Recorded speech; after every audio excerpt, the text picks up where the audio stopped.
Anyway, let's move on to our team selectors. Beth, will come to you first. I mean, Coivan Kelleher has been the cup keeper, but Jurgen Klopp's trusted Alisson Becker in the FA Cup so far this season, so expect Alisson will play in goal. The back four, though, is probably going to be one of the most interesting topics in this team selector. Who are you going to choose in yours? Yeah, I'm a bit conflicted, really, because, as Theo said, it was good to sort of see a little bit of a partnership developing between Konate and Joe Gomez, but then you look back at that Brighton game a couple of weeks ago and Matoma had Trent on toast for the majority of the game. So it's a question of, do you move Joe Gomez across to right back and bring Matip in? But then Matip had a horror show at Brighton as well. So I'm gonna go with Trent right back, Gomez and Konate, and Robertson left back.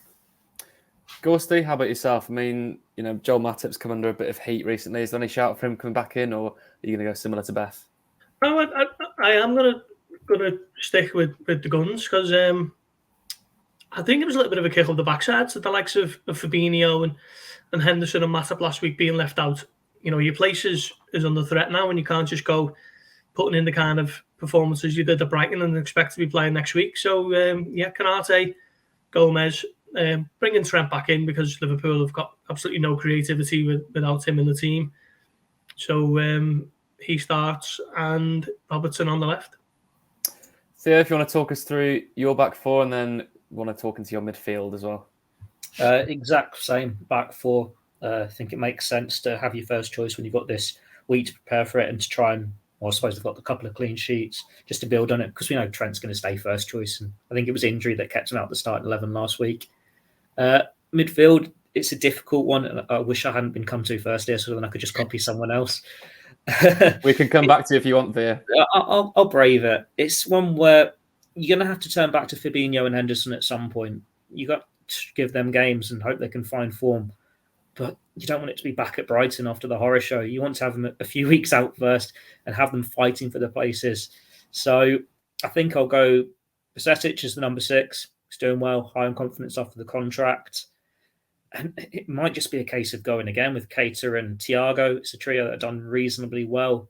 I know Thiago's played a lot of football, and if he drops out, you can maybe make a claim for Milner, who I think has done really well since coming back from injury, or Oxlade-Chamberlain. But I don't see too many reasons to change it. So we'll stick with the 3 that started against Chelsea and Wolves. I mean, Beth, it's nice having these options to choose from, isn't it? Are you going to align yourself similarly with Theo, or are you going to put maybe one more attacking midfielder in there? I'm going to cop out and do exactly what Theo suggested and go with exactly the same as him. Yeah, Bajcetic in the 6, and then Thiago and Keita. Gorsty, how about yourself?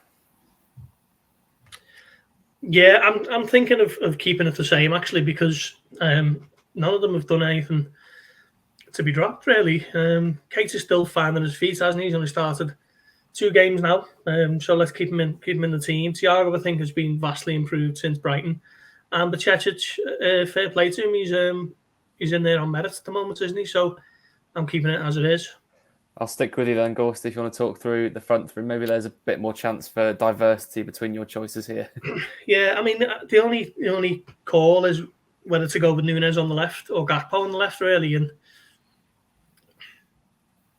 I'm still not sure what we're seeing in Cody Gakpo. I think he's used to playing off the left, so I think leading the line in a different position for Liverpool at a time when they're in such a difficult period is tough, probably unfair. So I'll go with Nunez down the middle and Gakpo off the left, and see how that pans out.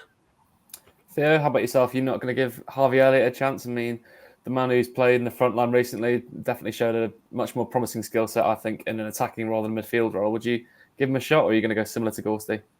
Do you want to be the man that tells Mohamed Salah you're dropping him after a full week of trading without the midweek game?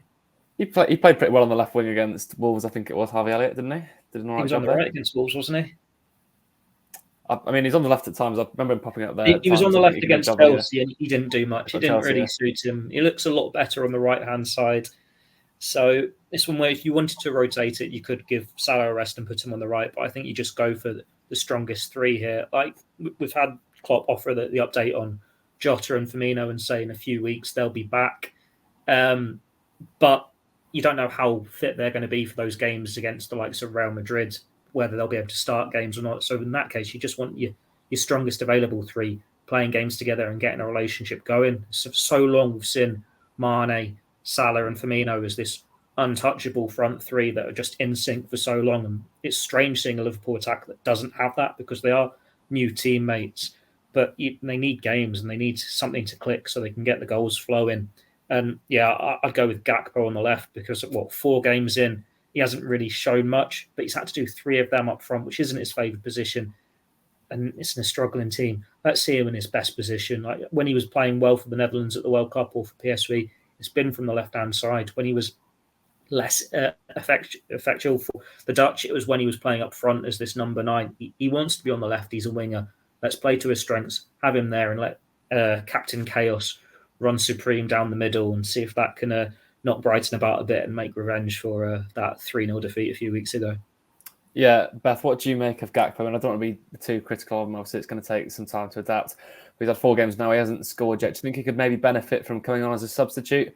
Or would you keep starting him in the hope that something will click with him and Darwin?